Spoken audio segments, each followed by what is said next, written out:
Right now, in the first week of July, your lawn is quietly making a decision. It will either push through the summer heat thick and green, or it will quit on you. By the time brown patches start spreading across the backyard in August, that decision was made weeks earlier, and there's not much you can do about it then. However, there are 5 things you can do this week, most of them in a single weekend, that tip the whole summer in your favor. Skip them, and you'll regret it by Labor Day.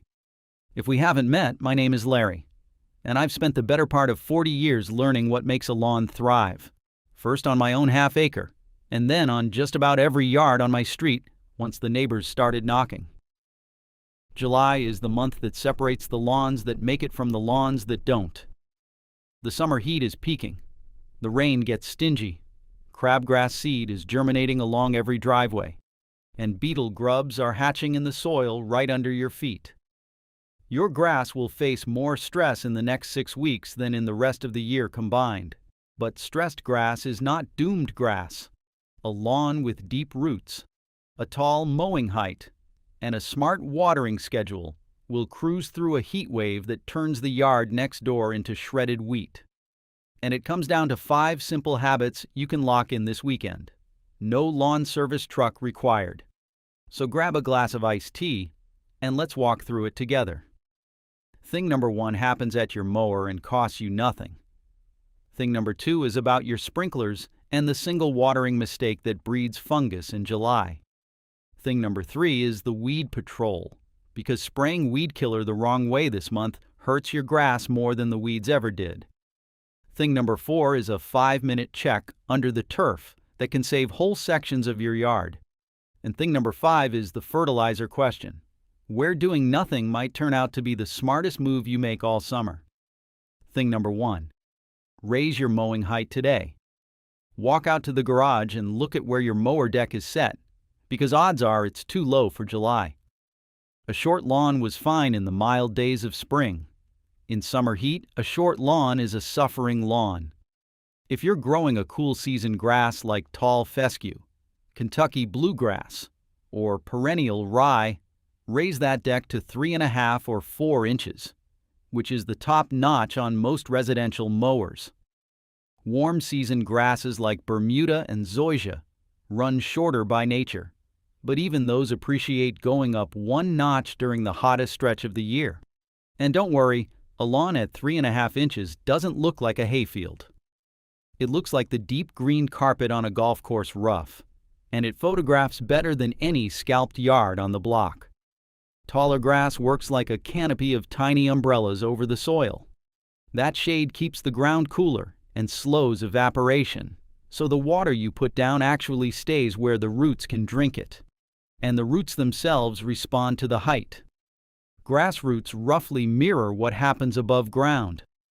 Cut the blades down near the dirt, and the roots stay shallow, sitting in the hottest, driest layer of soil. Let the blades grow tall and the roots chase moisture deeper, down where the soil stays cool even during a heat wave. There's a second rule that travels with the mowing height, and it's the rule I watch get broken in driveways every single weekend. Never cut off more than 1/3 of the grass blade in one mowing. If the lawn has reached 4.5 inches, take it down to 3, not down to 2. Scalping a lawn in July is like shaving a dog right before a heat wave. The plant panics, pours its energy into regrowing leaf tissue, and the roots pay the bill at the exact moment they should be hunting for water. While you're standing at the mower, tip it over, pull the spark plug wire first for safety, and look at the blade.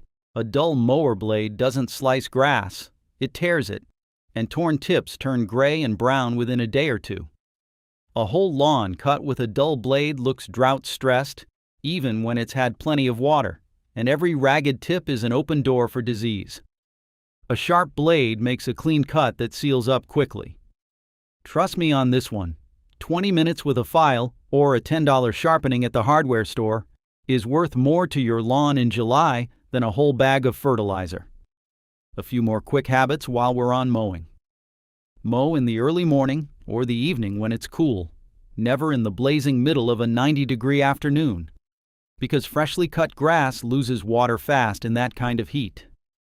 Change your mowing direction each time, north to south one week, east to west the next, so the wheels don't press permanent ruts into soft summer soil. And leave the clippings on the lawn. Short clippings sift down between the blades, add a little more shade at the soil line, and return moisture and a free dose of nitrogen as they break down. Bagging them up is throwing away a free lunch. And here's the part about mowing tall that surprises folks. It's also your first line of defense against weeds. Crabgrass seed needs sunlight hitting warm, bare soil to germinate, and early July is peak germination season across most of the country. A dense lawn standing 3.5 inches tall keeps that soil shaded and cool, and the crabgrass seed sits there waiting for an invitation that never comes. But if crabgrass, clover, and spurge have already muscled their way into your yard this summer, mowing alone won't evict them. Established weeds take a plan. And a plan is exactly why I wrote Larry's 30-day weed kill protocol. It's my step-by-step guide for homeowners who are tired of battling the same clover, crabgrass, and stubborn weeds every single season. Inside, I lay out the exact day-by-day system I follow on my own lawn. Which products to buy, when to apply them, how to identify the 7 most common lawn weeds on site, and how to keep them from coming back next year. It covers pre-emergent timing, safe post-emergent spraying in summer heat, spot treatment methods, and a complete seasonal calendar so you always know what comes next. There's no fluff in it, just the plan, written the same plain way I talk in these videos. It normally sells for $47, but right now it's $17. If weeds are winning in your yard, take a moment here. The link is waiting in the description below, and there's a QR code sitting on your screen right now. Go ahead and point your phone camera at it. Take your time, I'll wait, and the book will be in your inbox before this video is over. Thing number 2. Get your watering schedule right, because the heat usually isn't what kills a lawn in August. It's the watering habits from July. Here's the thing about those quick 10-minute sprinkler sessions every evening after work. They feel responsible, but they're training your lawn to fail. Light, frequent watering only wets the top inch of soil, so the roots have no reason to grow any deeper than that. You end up with a shallow-rooted lawn sitting in the hottest, driest layer of dirt, completely dependent on you showing up with the hose every single day. Miss 2 days during a heat wave, and it collapses. What your grass actually wants is deep, infrequent watering. Aim for about 1 inch to 1.5 inches of water per week. Counting rainfall, split into 2 or 3 good soakings rather than 7 little sips.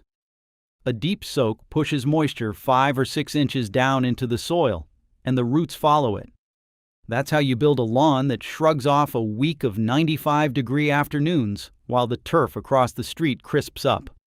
So how do you know what 1 inch looks like coming out of your sprinkler? The tuna can trick. Set a few empty tuna cans or cat food cans around the yard. Run the sprinklers like normal, and time how long it takes to fill the cans a 1/2 inch deep. Double that time and you've got your number for a full inch. On a lot of systems, that's 30 to 60 minutes per zone, which surprises anyone who's been running 10-minute cycles and wondering why the lawn still looks thirsty. If you're dragging a hose and sprinkler around instead of running an in-ground system, same test, you'll just move the sprinkler and the cans zone by zone until the whole yard has had its turn. Just as important as how much is when. The golden window is early morning, roughly between 4 and 9. The air is cool and the wind is calm, so the water soaks in instead of evaporating, and the grass blades have the whole day to dry. Watering at night is the quiet lawn killer of July, because grass that sits warm and wet overnight becomes a breeding ground for fungus.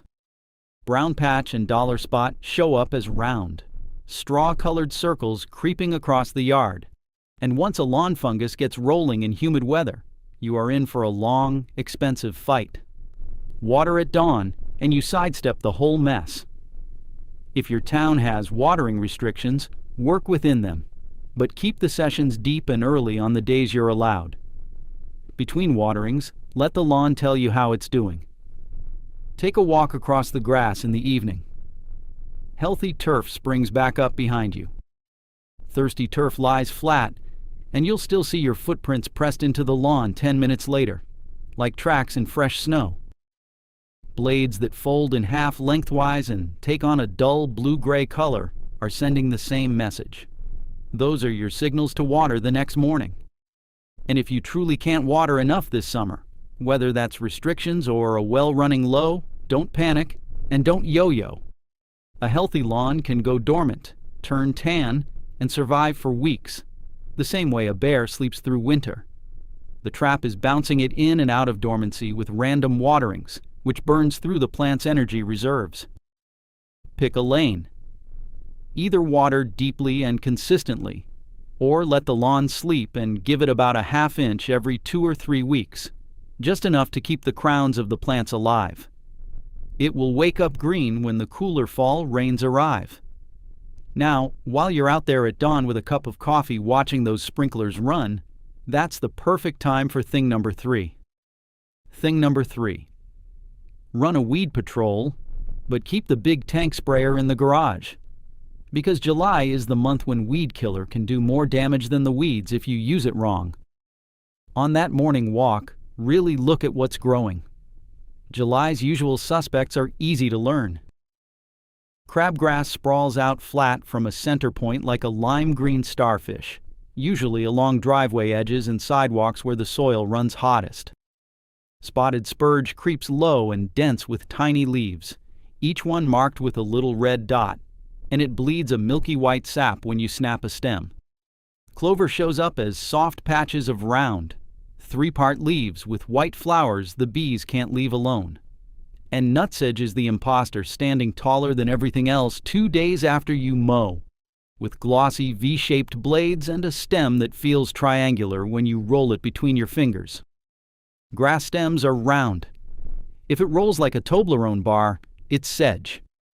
Now, why not just fill the sprayer and hose the whole yard down? Temperature. Read the fine print on almost any post-emergent weed killer, and you'll find a warning about applying it in heat, usually above about 85 degrees. In that kind of weather, the product can stress or outright burn the good grass around the weed, especially grass that's already fighting heat and thirst. If that sounds like a fair trade, it isn't. A blanket spray across a stressed July lawn is how a clover problem turns into a dead grass problem. So in summer, we spot treat. Go out in the cool of early morning when the wind is calm.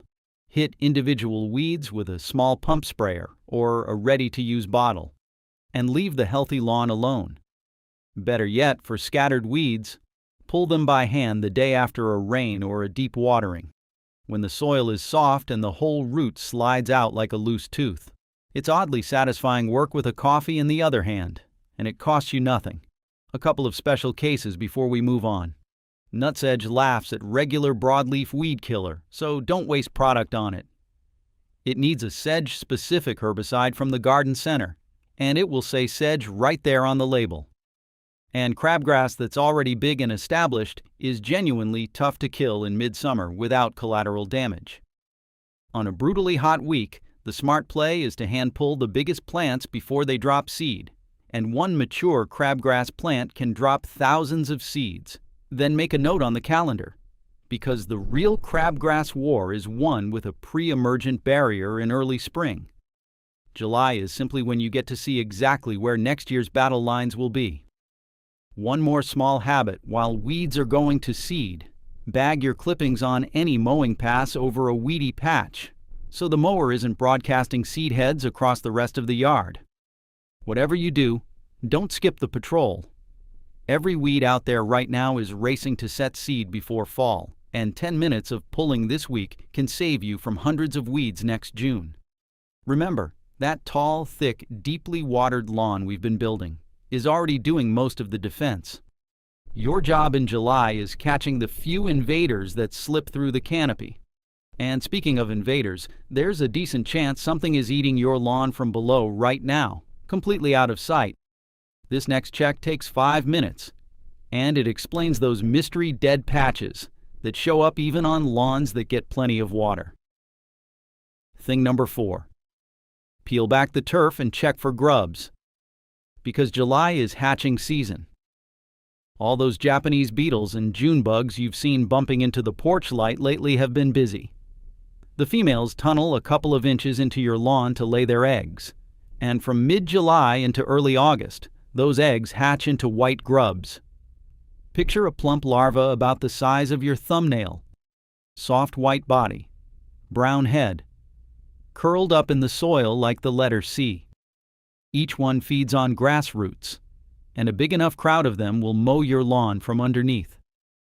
The frustrating part is that grub damage wears a disguise. From above, it looks exactly like drought.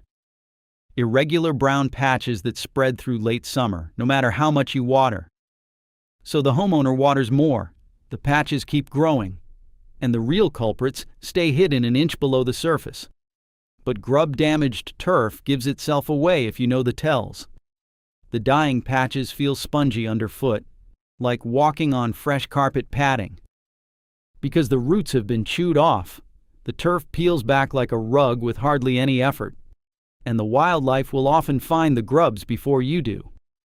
If skunks or raccoons are digging little holes in the lawn at night, or a crowd of starlings works the same patch of grass every morning, they're not there for exercise.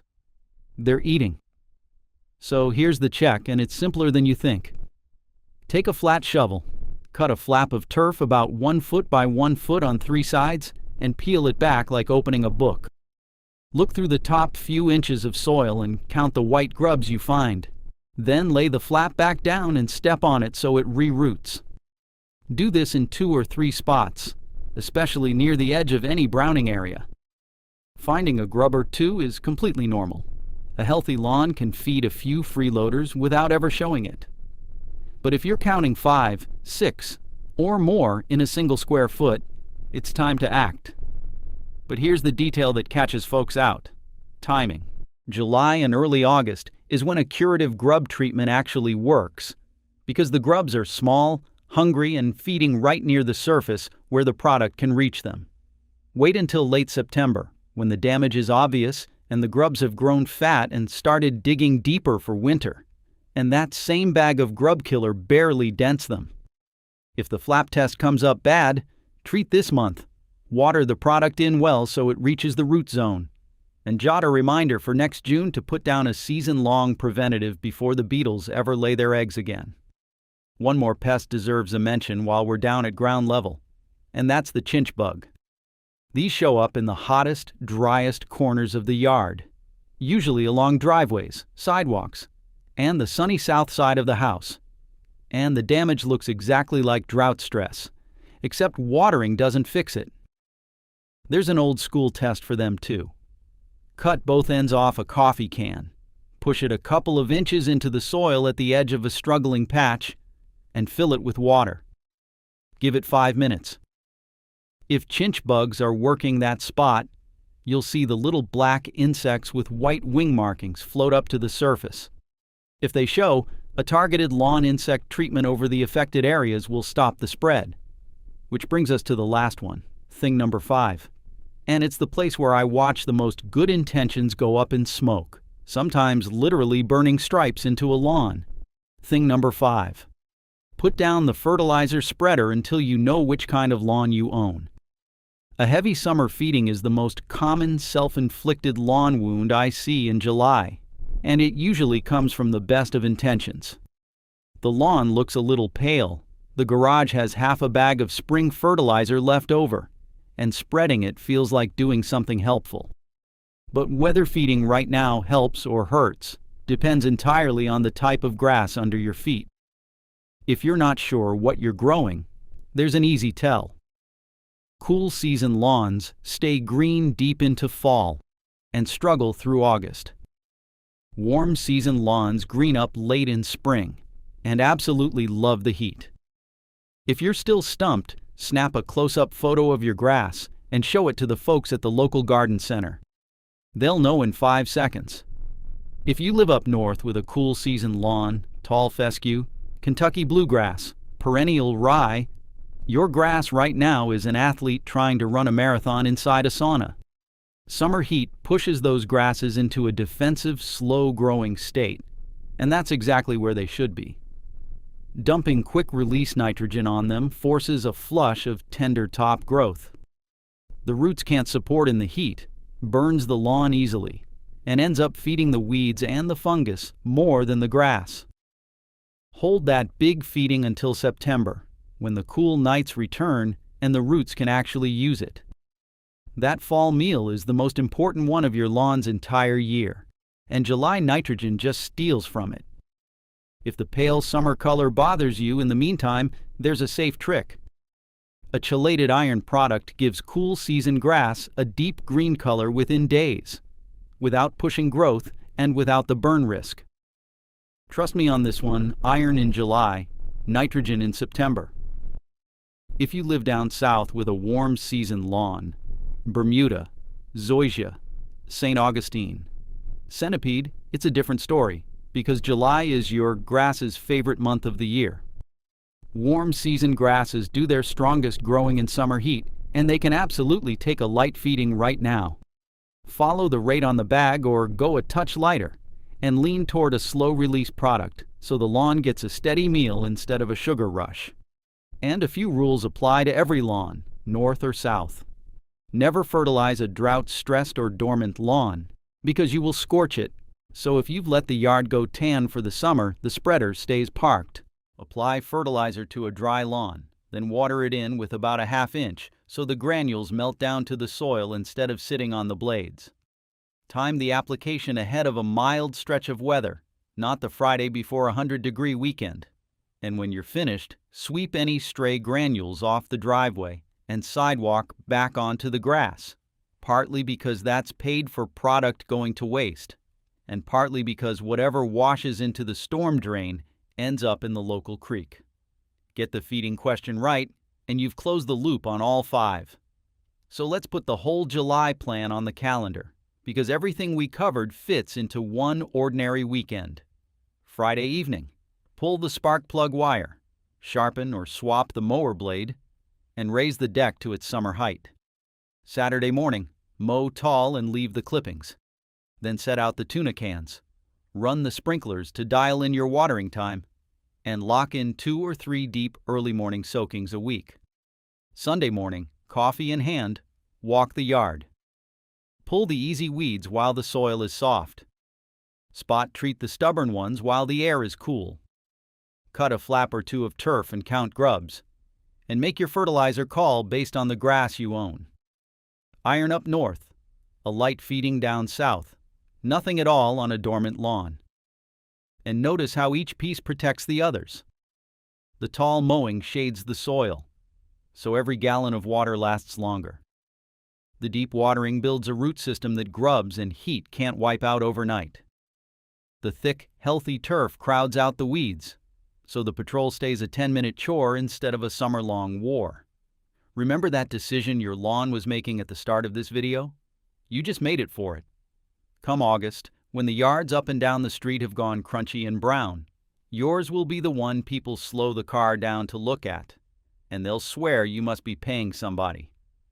So now you've got the mowing height, the watering schedule, the weed patrol, the grub check, and the feeding plan for July. If the weed part is the piece you're dreading, let me take it off your plate. Larry's 30-day weed kill protocol walks you through the whole system day by day. The products, the timing, the 7 weeds to know on site, and the calendar that keeps them from coming back. It's $17 right now instead of $47. And July, while the weeds are up where you can see them, is the perfect month to start it. The link is in the description, and the QR code is on your screen. Take care of that lawn, and I'll see you in the next one.